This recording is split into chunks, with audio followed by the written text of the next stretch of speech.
80 80 माने तलवार भी उठा लेते हैं, कई बार तलवार से भी खेलने लग जाते हैं। छोटी सी तलवार कृष्ण के हाथ में, छोटी सी तलवार बलराम जी के हाथ में, दोनों तलवार के पैतरा भांजने लग जाते हैं। ये बाल लीला में आप लोग कहेंगे उनके घर में तलवार कहाँ से आई। प्रत्येक हिंदू के घर में अस्त्र शस्त्र होना चाहिए, और प्रत्येक हिंदू के घर में अस्त्र शस्त्र रहता ही था।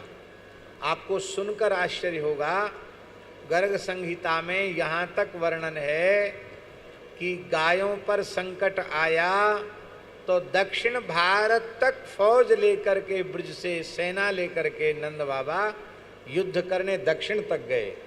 दक्षिण भारत तक नंद बाबा की गैया थी, युद्ध करने गए हैं बाबा, पूरी सेना है उनके पास। बस बात ये, हम लोग पढ़ते तो है ही नहीं, स्वाध्याय को तो लंबी दंडोत कर दिए। पद्म पुराण, ब्रह्म वैवर्त पुराण, गर्ग संहिता आदि ग्रंथों को देखना चाहिए, कैसी कैसी विलक्षण रहस्यमयी लीलाओं का वर्णन लिखा हुआ है। तो तलवार से भी खेल, माताएं दौड़कर हाथ से तलवार छीन लेती हैं, कहीं बालकों को लग न जाए। अभी बहुत पुरानी बात नहीं है स्वामी जी, अभी दिल्ली में इस सरकार के पहले सरकार थी जो केजरीवाल मुख्यमंत्री, जिस क्षेत्र में दंगा हुआ उस क्षेत्र के लोगों ने हमको बताया, आप सुन नहीं पाएंगे, स्वतंत्र भारत में देश की राजधानी में हिंदू बहु बेटियों के साथ म्लेच्छों ने इतना अत्याचार किया, इतने लोगों को मारा, सारी बात छिपा ली गई।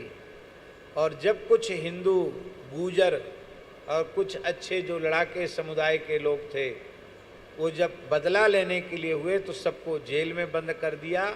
अभी भी कुछ जेल में बंद है, केवल और केवल हिंदू मारा गया। उनके घरों में सब अस्त्र शस्त्र हैं, हमारे यहाँ तो लोगों के घरों में लाठी तक नहीं है।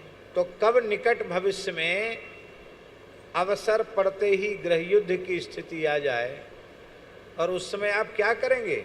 हमसे यदि कोई राय लेगा नहीं, जरूरत नहीं है किसी को लेने की, लेकिन व्यक्तिगत यदि हमसे कोई, हमारे मन से कोई पूछे, तो भारत में प्रत्येक हिंदू का सैनिकीकरण होना चाहिए, और प्रत्येक भारतवासी की सैनिक शिक्षा होनी चाहिए। सैनिक शिक्षा अनिवार्य होनी चाहिए।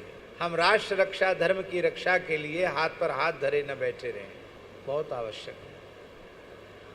इसलिए महाराज जी, सनातन वैदिक संस्कृति में एक पर्व तो शस्त्र पूजा का ही है। विजयादशमी जो है, विजयादशमी को सबको शस्त्र का पूजन करना चाहिए।